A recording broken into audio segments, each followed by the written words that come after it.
haadhi kee bareedinaaf simboo qalbii namaa hatee onnee nama coru dhaabbii gaarii ulaa namaa banee jaalala nama dheebossu osoo qabdu mana harreen itti galu fakkaatu kana keessa gaafa isheen jiraattu hangam akka qalbii koo na coru beektaa? Hin beektu. Heeyyeen hin beektu.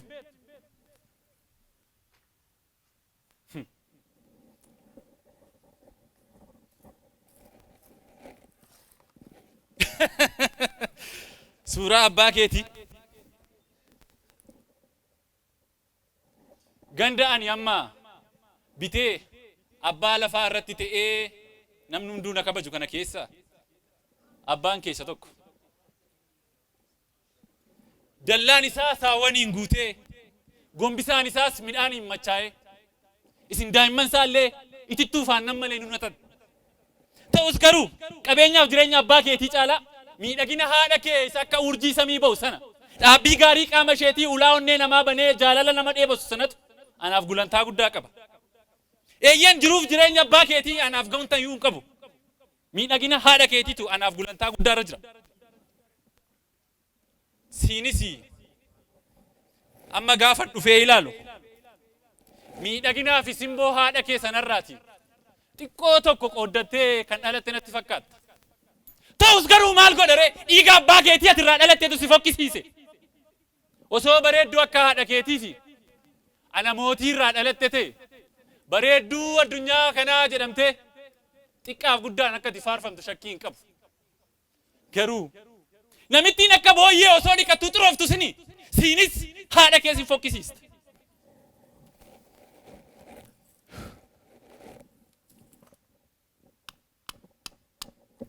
Hundaafuu kanatti amma narraa dhagoof deemtu abjuu sitti fakkaachuu mala. Abjuudha yoo jettees abjuu miti dhugaadha. Waggaa 4 fuula duraa Kumsaa Morodaa namuudee gara ganda kanaatti abbaa lafaa ta'uudhaaf yeroon dhufu farda koo irraa bu'ee gara mana mootii bakka teessoo ulfinaan taa'u jedhamee naaf qophaa'utti gaafa miilla koo fuudhu iji koo bareedina haadha kee isa akka urjiilee samii ifan sanaan butame. Dhaabbii gaarii qaama ishee ulaa onnee namaa banee jaalala nama dheebossu sanaanis hatame. Anis dhaabadhee kana hundumaa osoo dinqisiifadhu muka bakakkaa rukute ta'een googee hafe. Guyyaa sanarraa eegalees abjuun koo hundiyyuu haadha kee haadha warraa koo godhee cina koo ciibsachuu ilmaan irraa horee qancee sanyii kootii dheereffachuu ture. Ta'us garuu haadhi kee gaaffii koo tole jettee fudhachuu manna. Abbaa warraa ishee xaasaa machoofsuun irra jette fakkaattu san abbaa warraa koo jettee natti dhaadessuu filatte. Heerumtee sakkaadha ilmaanii taatu natti muurraa illee yoofne. Garuu onneen koo jaalala isheef garboome. Heerumtee haadha warraa taatu iyyuu ishee jibbuu hin dandeenye. Ittumaa jaalalan isheef qabu keessa koo keessaa finiinee gulantaa guddaarra naaf teesse.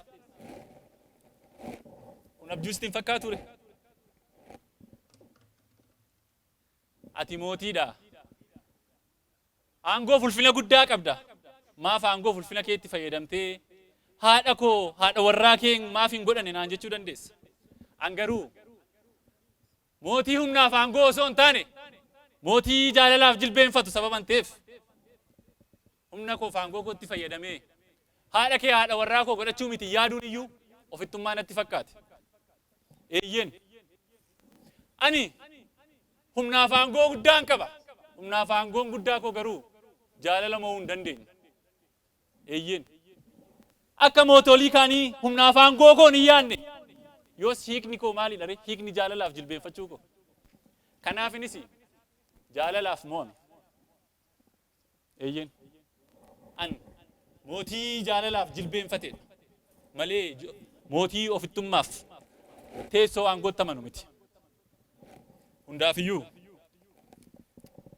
haadhi keessa deemtame saawwan barbaacha faanni miilla isheetii afata mana kooti urgooftuun qoraafaman irra deemee osoo hin quufin bosona keessa labee qoree fi gobaan diramaa gaafa saawwan barbaadu hangam akka qalbii kona yaatu beektaa hin beektu osoo beekte akkasnaan hin jettu turte heeyyeen hin beektu ati maal goote an garuu kanan jedhu namittiin qodaa gaayyaatti tuutan fakkaattu sun qoricha maaliin haadha kee tuqxee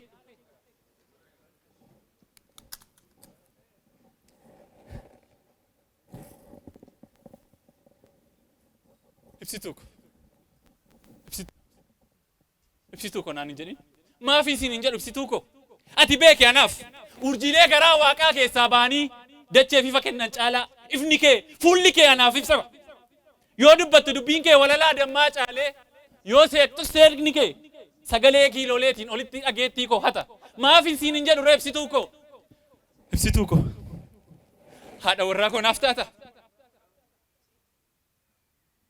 hin ta'u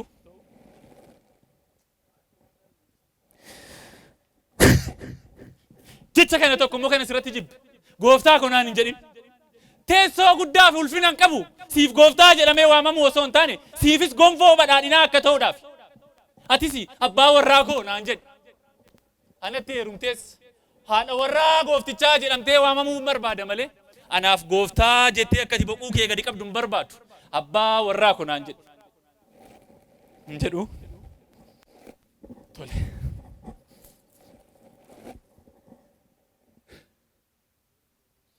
hundaafiyyuu guyyaan irraa anaafis siifis hiika guddaa qaba haadha warraa koo godhee cina koo si ciibsachuuf lapheen koos gaafati boraafattee raftu arguudhaaf dharraa ture nafi koos nafa keetti hirkatee ho'a qaama keetii karkarfachuudhaaf baay'ee dhame ta'us garuu dhamaatiif hawwiin koo kun naaf hin taane fedha yaadaaf qalbii koo kan ammoo guuttachuuf humnaaf teessoo aangoo kootti fayyadamuu hin barbaanne eeyyen lubbuun koo si dhabuu isheetti gadditu iyyuu si jaallachuu isheetti gammadaa jaalala kee maqaa waamaa jaalalaafis yoo aarsaa of goote itti gammaddi malee hin gadditu eeyyen mootii teessoo aangoo ulfinaa isaatti yaaduu dhiisee mootii humnaaf taayitaadhaan yaaduu dhiisee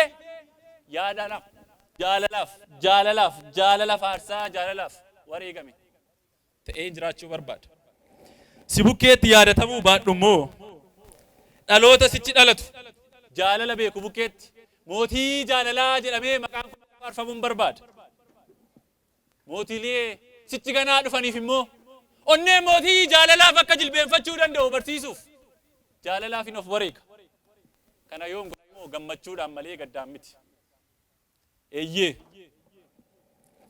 dhiiga koo warra jaalalaaf dachee kanarra dhangala'u fuutee galmee seenaa gubbaa irratti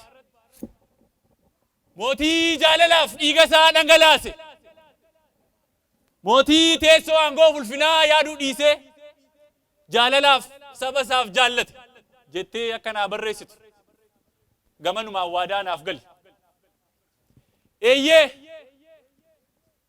mootii ulfinaa teessoo aangoo isaa yaaduu dhiisee jaalalaaf jilbeenfate ta'ee jiraachuun barbaada